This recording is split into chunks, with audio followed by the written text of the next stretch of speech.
name's Garrett Phelan. I'm an artist and I'm from Dublin, Ireland, and born in the north side from an area called Ballygough. My earliest memory of encountering artwork would be when I was around, I must have been about 7 or 8, and I went on a school trip in late spring, and we went to Newgrange, and it was a very lovely, sunny, warm day. And I remember I had my bottle of orange and my sandwiches, and I remember walking up to this place, and it had none of the presentation that it has now, and it was a very raw environment. And I remember going inside the tumulus at Newgrange, and I remember coming outside, and I remember being unknowingly affected very deeply by it because of all the spirals and all the lozenge shapes and the design and the inside that were carved thousands and thousands of years ago. And I remember feeling very very aware and conscious of another type of, I remember just being very aware of creativity, being in that space. It stayed with me for a long time. I became an artist because I was working for a long time in visual art, and I was a technician, which helps other artists present their exhibitions. And I was doing this for a very long time. And I'd also helped artists put exhibitions on, and for a long time as well. And then talking to several artists, one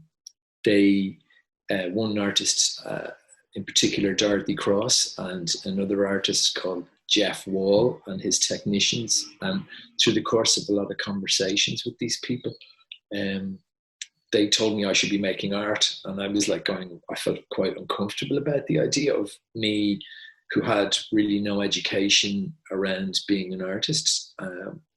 But they were suggesting that I should be. And then one day I just was in my flat at home, and I said, okay, I'm going to make something. And I made it. And I didn't tell anybody about it. And then it was around that time I said, I can do this. I can be an artist. I have all the technical skills. I have the awareness of how the whole system operates from the business of being an artist.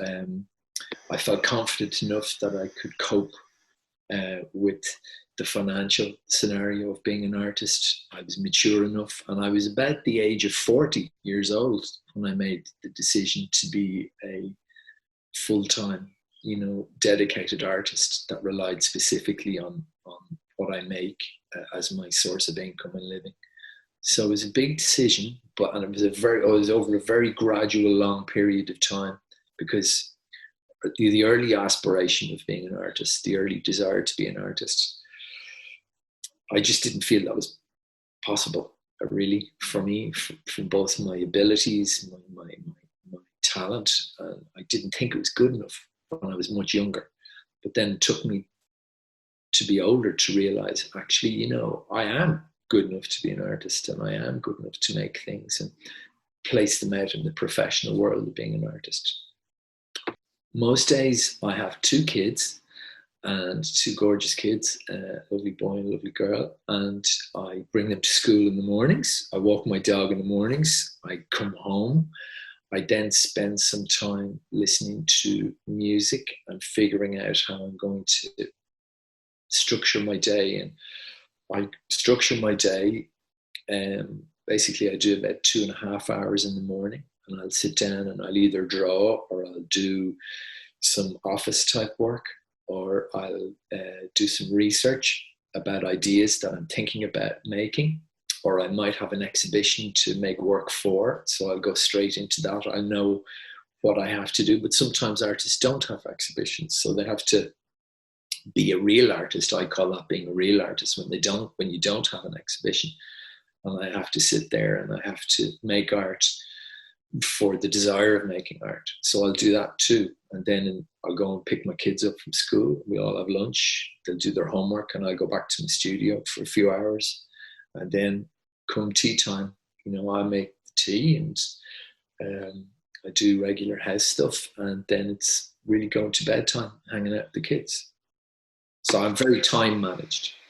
The best thing about being an artist is being my own boss. I am in charge of my own destiny. It's being self-employed. It's like having your own business. And, it's just a very free way to live your life. Particularly, it's not like that's the difference about maybe you couldn't equate it to having your own business, because there's a huge sense of freedom to be able to say and express the things that I really want to say. And sometimes they can be very strong political things, or else they can be simple drawings about birds. So I have a very broad practice, and being an artist gives me the freedom to be able to interpret the world around me the way that I see it. And I do that without compromising my thinking.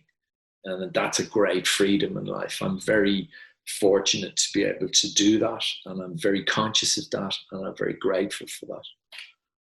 The advice that I would give myself if I was, let's say, 16, 17, 18, just about to leave school, go for it. And go for it without any inhibition whatsoever.